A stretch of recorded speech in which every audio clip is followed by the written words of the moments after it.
अस्सलाम वालेकुम स्टूडेंट्स, आज हमारा क्लास की इंग्लिश का लेक्चर नंबर 20 है और आज हम यूनिट नंबर 9 पढ़ेंगे और उसके साथ हमारे यूनिट नंबर 8 के हमारे क्वेश्चन आंसर रह गए थे। वो मैंने कहा था आपको कि मैं आपको अगले लेक्चर में करवाऊंगी।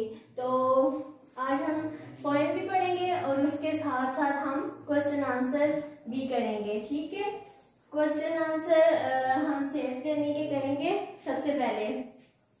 ठीक है, अब आप लोगों ने एक काम करना है कि बुक्स अपने पास खोल के रख लेनी है। ठीक है, आप अपने पास बुक्स खोल के रखेंगे, उसके बाद फिर मैं आपको निशान लगवाती जाऊंगी और जहां जहां से मैं बोलूंगी आपने वहां वहां से निशान लगा लेने हैं। ठीक है, साथ में मैं क्वेश्चन नंबर भी बताती जाऊंगी। अब देखिए हमारा सेव करने का क्वेश्चन नंबर 1 है, what is the impact of technology in our lives. हमारी जिंदगियों पे टेक्नोलॉजी का क्या इम्पैक्ट हुआ, क्या असर हुआ। ठीक है, तो क्वेश्चन नंबर फर्स्ट है फर्स्ट पैराग्राफ में। ठीक है, टेक्नोलॉजी, ये जहाँ पे टेक्नोलॉजी का जिक्र हुआ है, शुरू में ही टेक्नोलॉजी का जिक्र हुआ था, तो आपने देखना है कि ये सेकेंड लाइन है। ठीक है, page number 67 first paragraph second line, technology has made our life much easier than it used to be in the distant past. ठीक है, ये है आपका question number first. Question number second है, how have automobiles made our lives easier. ठीक है, automobile ने हमारी लाइफ को कैसे इजी बना दिया है।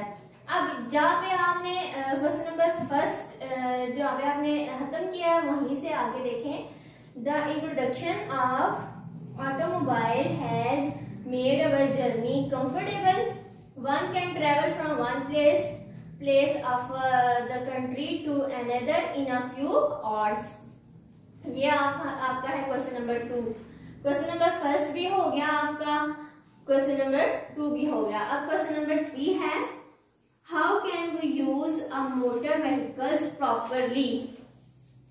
ठीक है, तो क्वेश्चन नंबर जो 3 है आपका, यही इससे अगला जो पैराग्राफ है सेकेंड पैराग्राफ, पेज नंबर 67 का सेकेंड पैराग्राफ है। इसकी आप देखें कि लास्ट में, बिल्कुल लास्ट में, सेकेंड लास्ट जो लाइन है, if we follow the traffic rules carefully.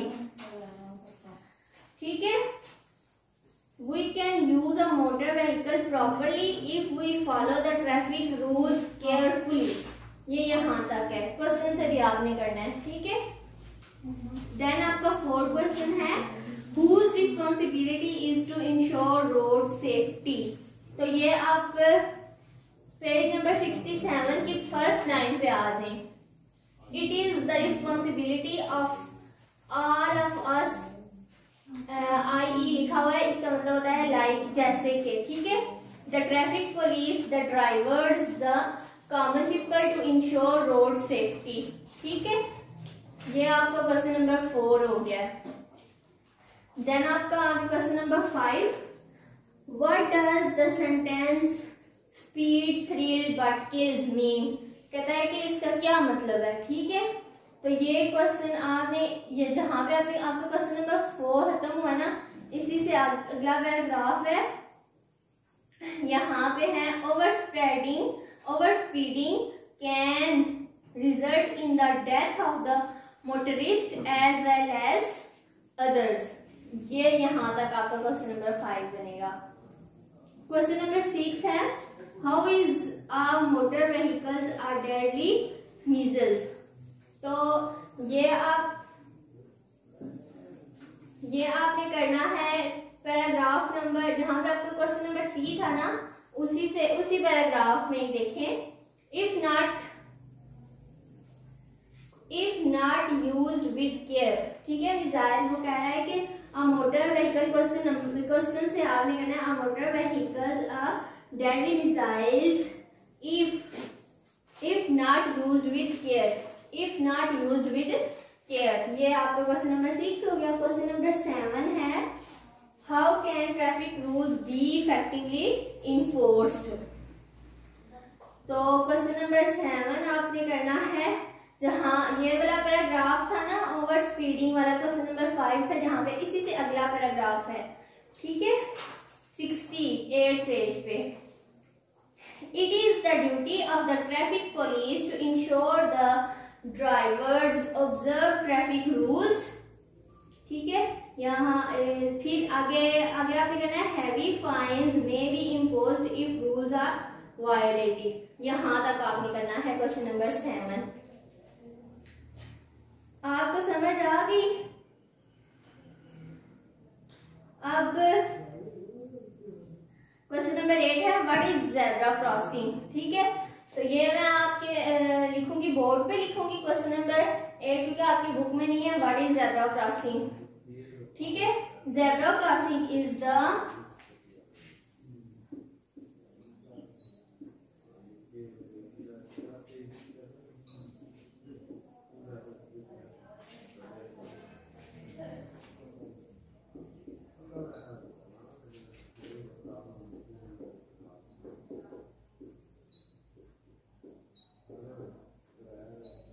Zebra crossing is the white line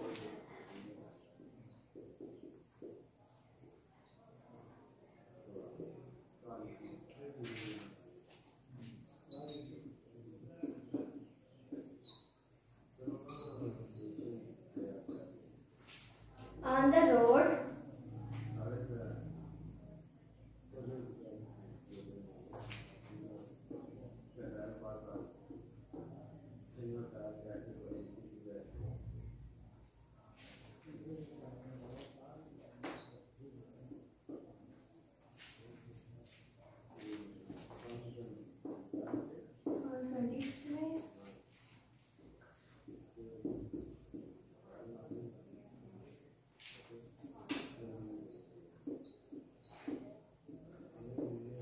ये आपका है क्वेश्चन नंबर 8 का आंसर। आप क्वेश्चन नंबर 9 है, what care should be taken before crossing the road, हमें कौन सी क्यों केयर करनी चाहिए, क्या एहतियात बरतनी चाहिए। तो ये जहां पे आपका क्वेश्चन नंबर 7 था ना, इसी पैराग्राफ में, ठीक है, इसी पैराग्राफ में आप नीचे से फोर्थ लाइन पे जाएं, नीचे से आपने स्टार्ट करना है। Those walking on foot must cross the road at the zebra crossing. They should look both ways before crossing the road. They must ensure that no vehicles is coming from either sides before they try to cross the road. यहाँ last इस paragraph के last तक। Then आपका question number 10 है, how are our lives in our own hands। तो ये आपने last paragraph पे चले जाएं। लास्ट पैराग्राफ की सेकंड लाइन है, our lives are in our hands। फिर इससे नीचे वाली लाइन पे आ जाएं। फिर इधर ऊपर आपने लिखना है इफ से पहले आपने लिखना है because in our hand, because if we all realize our responsibility we could have a safe journey, यहाँ तक, ठीक है। ये आपका क्वेश्चन नंबर 10 हो गया। अब ये जो अगला है ना राइटिंग के लिए आपने खुद करना है, मैं नहीं आपको करवाऊंगी, ये आपकी एक्टिविटी है। अब देखें आप लेसन नंबर 9, ठीक है, यूनिट नंबर 9 देखें। आपका अब अगला चैप्टर स्टार्ट होने लगा है।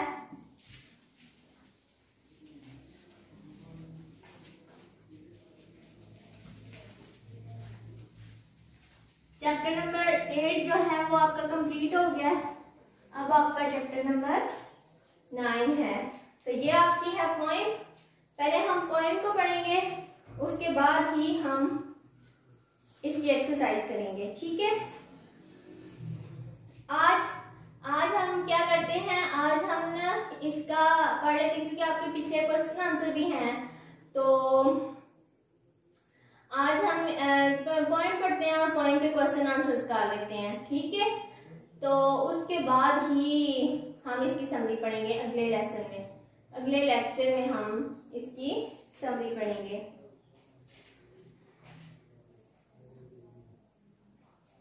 तो ये देखें, स्टार्ट करते हैं।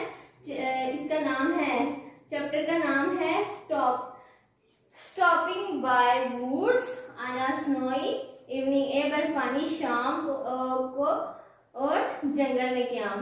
ठीक है, एक बर्फानी शाम को जंगल में क्याम। ठीक है, अब देखें, whose woods these are, I think, I know। ठीक है, whose woods, ये जंगलात किसके हैं? These are, I think, मैं समझता हूँ, I know, मैं उसे जानता हूँ। कह रहा है कि जिसके ये जंगलात हैं मैं ये समझता हूँ कि मैं उसे जानता हूँ। His house is in the village, उसका जो घर है वो गांव में है। अगर दो का मतलब होता है अगरचे उसका घर गांव में है। He will not see me stopping here, वो मुझे यहाँ रुके नहीं देख सकता। To watch his woods fill up with snow, बर्फ से ढके हुए इसके जंगलात को देखने के लिए करता है कि जो जिसके ये जंगलात हैं ना, इस पूरे का मैं आपको एक मफहूम समझाती हूँ। वो कह रही कि जिसके ये जंगलात हैं ना, जो इन जंगलात का मालिक है, मैं ये समझता हूँ कि मैं उसे जानता हूँ कि अगरचे उसका घर गांव में है लेकिन वो मुझे यहाँ रुके हुए नहीं देख सकता। इन बर्फ के जंगलात, बर्फ से ढके हुए जंगलात को देखते हुए वो मुझे नहीं देख सकता। ठीक है, वो मुझे नहीं देख सकता कि मैं इन जंगलात को देख रहा हूँ। ठीक है, नेक्स्ट है माई लिटिल हार्ट, मेरा छोटा सा घोड़ा। मस्ट थिंक इट क्यूट, इस मस्ट थिंक यह सोचता है, इट क्यूट यह अजीब है। क्यूट का मतलब होता है अजीब। To stop without a farm house near, कहता है कि जंगल के पास फार्म हाउस के बगैर रुकना। इस मेरा जो घोड़ा है वो ये जरूर सोचता होगा कि ये कितना अजीब है कि जंगल के पास फार्म हाउस के बगैर रुकना। Between the woods and frozen, जंगलात और मुंजमन, फ्रोजन होता है जमा हुआ, मुंजमन फ्रोजन लेक, लेक कहते हैं झील को। जंगलात और मुंजमन झील के दरमियान, बिटवीन दरमियान, द डार्केस्ट इवनिंग, एक तारीख शाम, ऑफ द ईयर साल की तारीख शाम। नेक्स्ट है he gives his harness bells a shake, वो अपनी बंधी हुई घंटियों को जोर से हिलाता है। मतलब वो जो हार्नेस है लगाम को वो जोर से हिलाता है। लगाम वो जब हिलाता है तो उसमें उसके साथ घंटियां भी लगी हुई है, तो घंटियों को जब वो हिलाता है तो आवाज आती है। ठीक है, टू आस्क, पूछने के लिए, देयर इज सम मिस्टेक, कि यहाँ कोई गलती है। ठीक है, द ओनली अदर साउंड्स, इसके अलावा आने वाली दूसरी आवाजें, डिस्ट्रैक्ट। ठीक है, कह रहा है कि बाकी जो इसके आने वाली आवाजें हैं बस एक झोंका है, स्वीप झोंका। ठीक है, of easy wind and downy flakes, हल्की हवा के चलने और बर्फ के नरम गालों की हैं। ऑफ इजी विंड, हल्की हवा, एंड ड्राउनी और नरम फ्लैग होता है गाले होते हैं। ठीक है, बर्फ के नरम गालों की हैं। ठीक है, ये जो आवाजें वो कह रहा है कि ये आवाजें जो आ रही हैं ये हल्की हवा के चलने की हैं और बर्फ के नरम गालों की हैं। द वुड्स आर लवली, ये जंगल बहुत ज्यादा प्यारा है, डार्क तारीख है, एंड डीप और गहरा है। But I have promises to keep, लेकिन मुझे अपने वादों को निभाना है। And miles to go before I sleep, और सोने से पहले मीलों दूर तक जाना है। And miles to go before I sleep, और सोने से पहले मीलों दूर तक जाना है। ये आपकी हो गई पोएम कंप्लीट। समरी इसकी जो है पहले पढ़ लेते हैं, क्योंकि समरी क्वेश्चन से ज्यादा समरी पढ़ेंगे आप, फिर आपको क्वेश्चन आंसर की सही से समझ आ जाएगी। ठीक है, समरी यहाँ बोर्ड पे आपको लिख के दिखानी पड़ेगी, तो इस वजह से समरी को हम कल पढ़ेंगे, आज नहीं पढ़ते हम समरी को। ठीक है, ये वाला आपका हमने पोएम पढ़ लिया है, इसकी समरी हम कल पढ़ेंगे और साथ ही हम क्वेश्चन आंसर भी करेंगे। आज आपने जो पीछे क्वेश्चन आंसर किए हैं वो 10 है, वो बहुत ज्यादा है आपके लिए, तो ये इतना सा आपके लिए काफी है। ठीक है, वर्ड्स मीनिंग आपने इसके पोएम के सही तरह से तैयार करके आना है और इसको समझ के आना है कि ये जो पोएम है इसका मतलब क्या है। ठीक है, रेफरेंस टू कॉन्टेक्स्ट भी दिया गया होता है आपकी की बुक्स पे, तो वो भी एक दफा देख लिया करेंगे और समझ लिया करें। ठीक है, सही तरह से तैयार करके लाने हैं पीछे क्वेश्चन आंसर। ठीक है बच्चा, अल्लाह हाफिज।